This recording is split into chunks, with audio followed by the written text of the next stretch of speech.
Hey guys, and welcome to more writing tips and techniques brought to you by Pepperfish Publishing. Before we get started, please do like and subscribe and hit that bell notification. The term blurb was coined in 1907 by American writer Gelett Burgess as a joke when he created a fictional character named Miss Belinda Blurb to enthusiastically promote his book, Are You a Bromide? The joke stuck, and the word quickly became the standard term for short promotional copy used to sell books. Hey guys, I'm Hope from Pepperfish Publishing, and today we're talking about blurbs. A blurb is essentially your book's sales pitch. It's the short piece of copy designed to grab attention, spark curiosity, and make someone want to read more, without giving the story away. Think of it as the moment where a reader decides, yes, this book is for me. Now, most people either rush through writing their blurb or spend far too long overcomplicating it. If you're traditionally published, the publisher usually takes care of the blurb for you, often with your input or final sign-off. But for self-publishers, how you approach a blurb really depends on where and how you're publishing.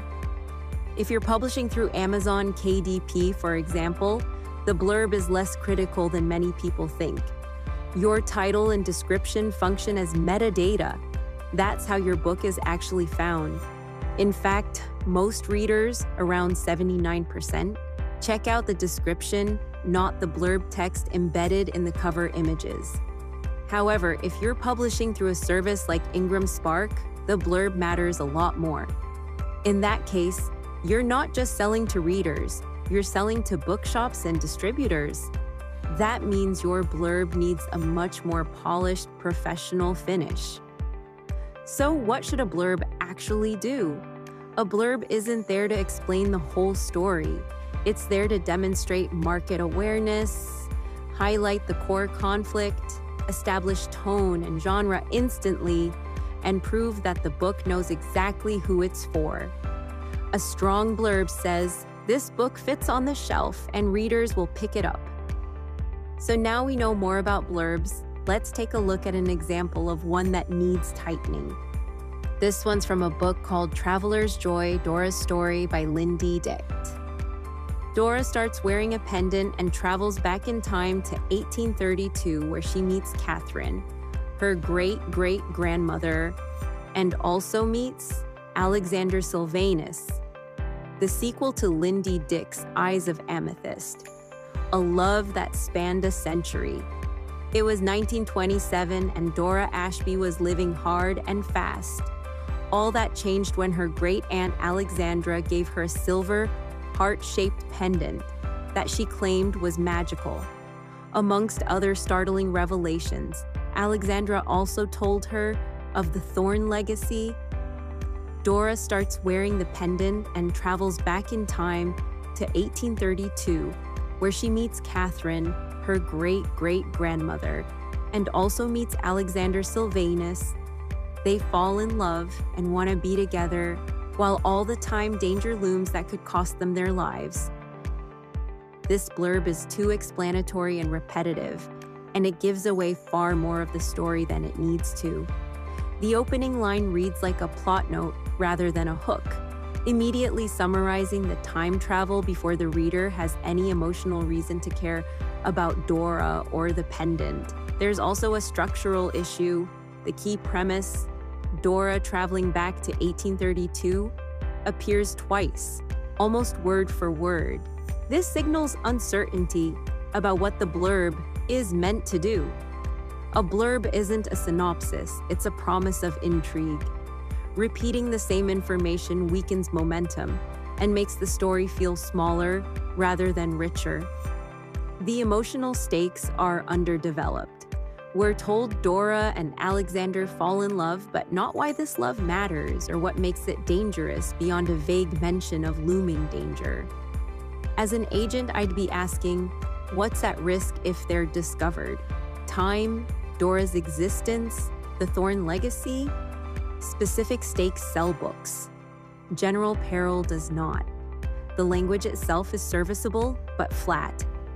Phrases like, starts wearing a pendant, and they fall in love and want to be together, lack urgency and atmosphere, particularly for a time-slip romance. This genre thrives on mood, longing, and consequence, none of which are fully tapped into here. Finally, the blurb leans heavily on telling rather than enticing. It explains the mechanics of the story instead of positioning it in the market. A stronger blurb would foreground conflict, hint at the romance without resolving it, and leave both readers and retailers curious enough to want more. In short, the story concept is compelling, but the blurb needs to shift from describing the plot to selling the experience. So, now we know what's wrong with this blurb. Let's fix it. 1927, Dora Ashby is living fast, reckless, and untethered, until her great-aunt Alexandra gives her a silver heart-shaped pendant and reveals a family legacy that was never meant to be forgotten. When Dora wears the pendant, she is pulled back to 1832, a world bound by rigid rules and hidden dangers. There, she meets Catherine, her great-great-grandmother, and Alexander Sylvanus, a man she should never have met, let alone fallen in love with. As Dora and Alexander are drawn together, the past begins to resist her presence. Secrets surface, their lives are threatened, and Dora must face an impossible choice: return to her own time or risk everything, including her own existence, for a love that was never meant to survive. A love that defies time. A legacy that demands a price. The opening now anchors us emotionally, not mechanically. Instead of explaining time travel straight away, we meet Dora first. Who she is, where she is in life, and why change is coming. That creates investment before the fantasy element appears. The time travel itself is introduced once and with purpose, framed as a consequence of wearing the pendant rather than a plot bullet point. This keeps the blurb tight and avoids repetition. Rather than stating that Dora and Alexander fall in love, the blurb lets the tension do the work.